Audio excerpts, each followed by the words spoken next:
Hello everybody, how are you? That's good, that's good. Yep, so it's definitely going a bit colder, a bit darker, days a bit shorter, etc, etc. And it's Friday the 13th, so if you attach any significance to that, what you will. Okay, so in this video I'm going to develop on some ideas that I did in the last one. When I was looking at like creating atmospheres. Now one of the main points I made in that was that, say you play a chord like an A minor and then you play some phrase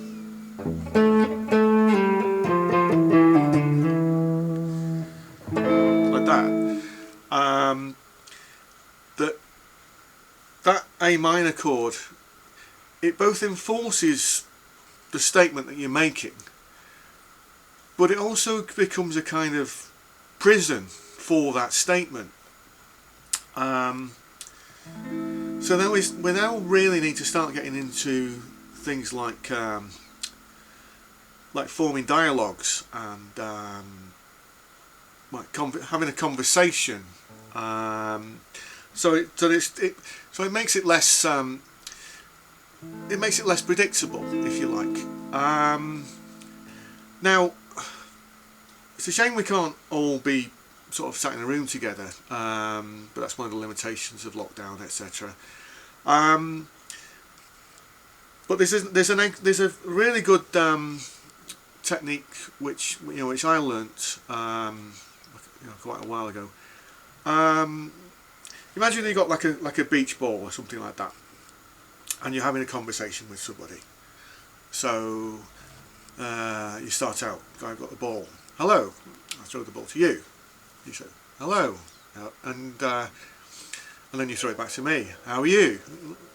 Throw it back. I'm fine, thank you. How are you? I'm not so bad. But what do you mean, but? Oh, well, this happened. Oh, did it? Oh, I'm sorry to hear that. Tell me about it. What's wrong? Well, I was on my way to the shops and. Oh, that sounds terrible, and so it goes on like that. Now that's a dialogue between two people.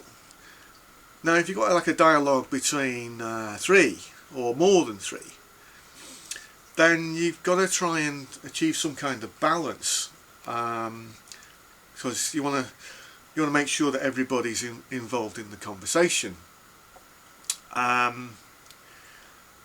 So that's when it starts to get a bit more tricky, and this is perhaps, like thinking sort of musically.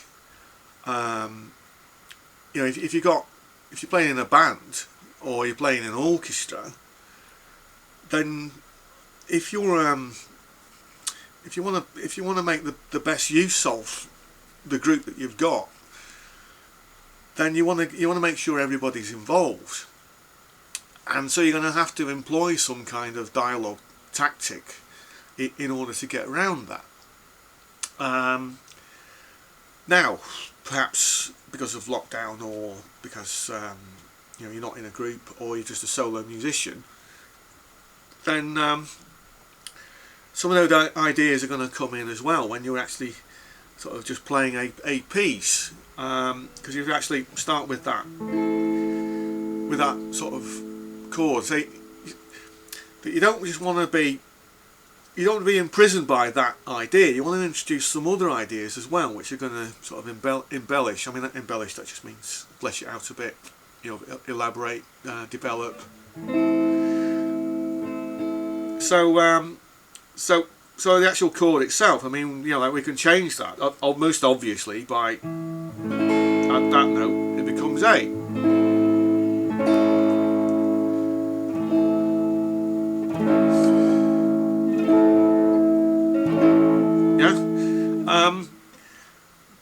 But in order to form some form of story or some form of narrative, there might be some reason why you can't get to that, to make it a major chord. There might be some reason why you can't get there. Another example, I mean, in flamenco music, it's very common to play F sharp over E minor, so you get that kind of tension.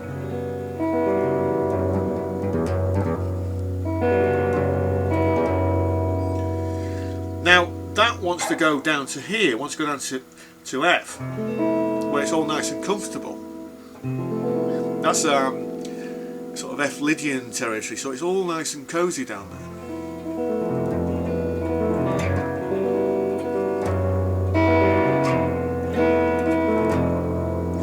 But you can actually, I mean, you can actually do things with that.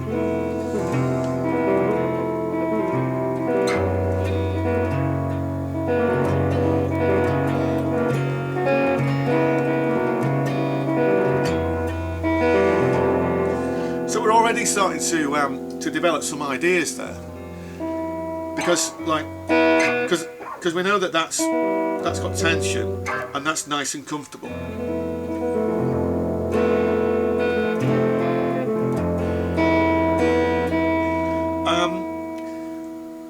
But you know, because you're right. So we've set that up, that idea, but we want to try and entertain our audience and give them something a little bit more unexpected from that.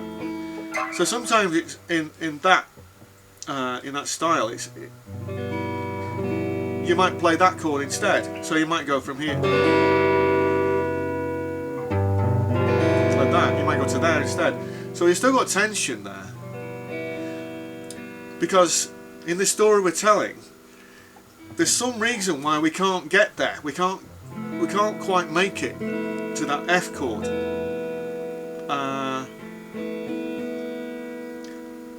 Or maybe we're starting happy. Maybe we're starting sort of really blissfully happy that you know, we're sort of.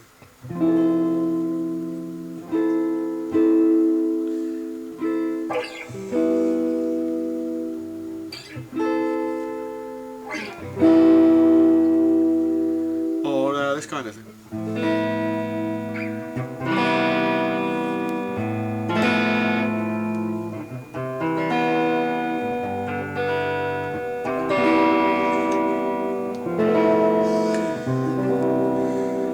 Yes?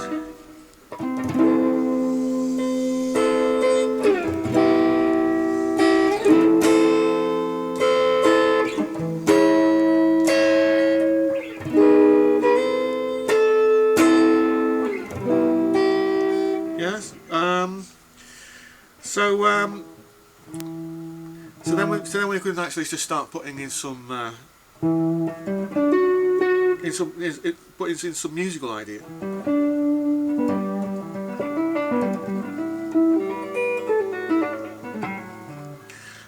Or let's say we'll return to that A minor chord. Now, if we take a piece like the Paganini, the Caprice 24, the music for the South Bank show, if you don't know it. I mean, I'm sure you know Caprice 24 by now.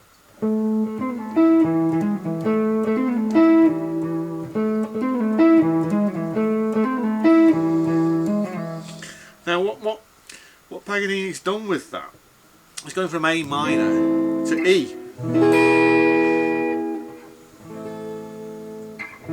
Like that. That's what the chords are for that. Now, you naturally would want to play to E minor.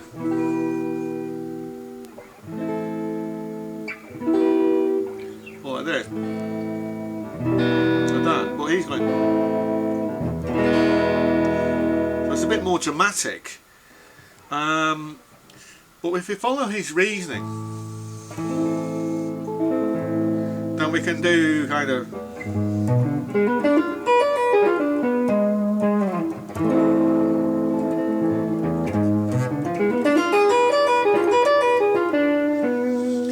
Or we can make it a bit more jazzy.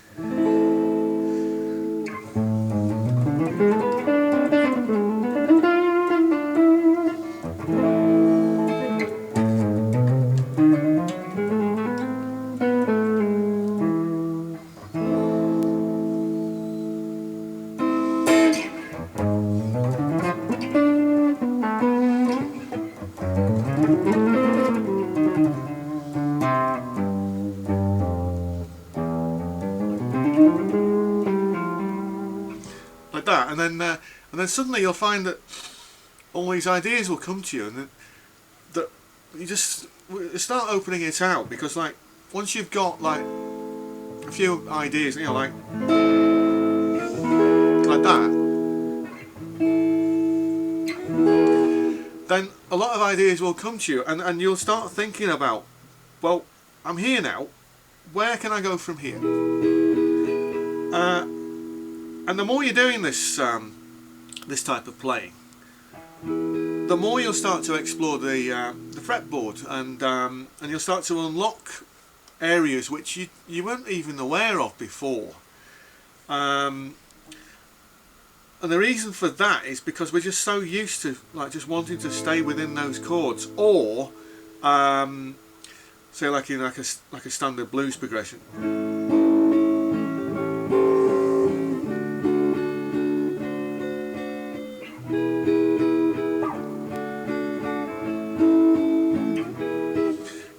You're not really, when you actually learn these things, you're not actually told why that progression is that progression. You know, why does it have to be that? You know, why can't we just go?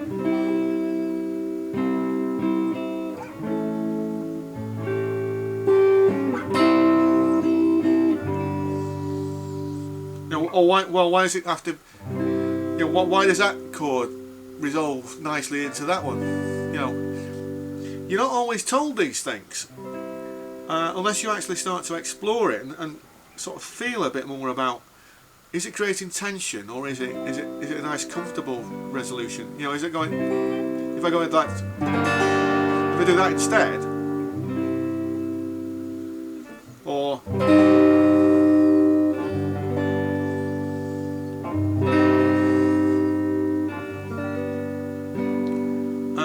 and then of course there's the, see if I remember how to play.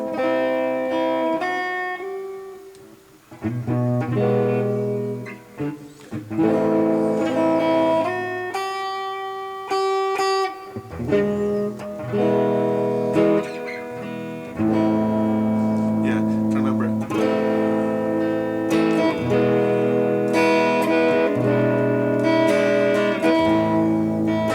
Yeah, the Beethoven.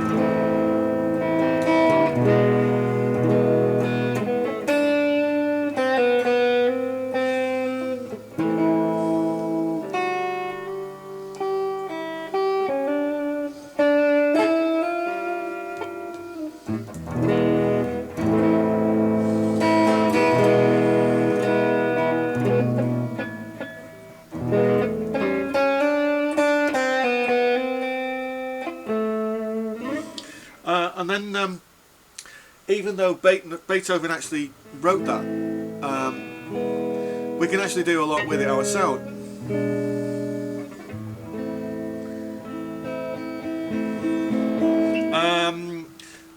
And in fact, there's a Spanish piece, the Faruca, which I used to play quite a lot.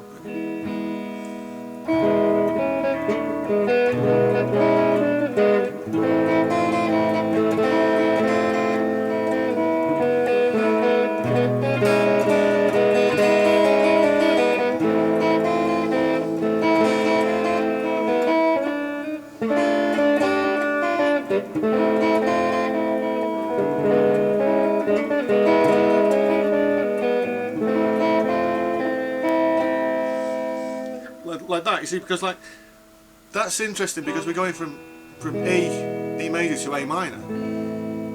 You know, so it's very similar to that Beethoven cadence, but it's just got that air of mystery to it. You know, it's a lot more dramatic. So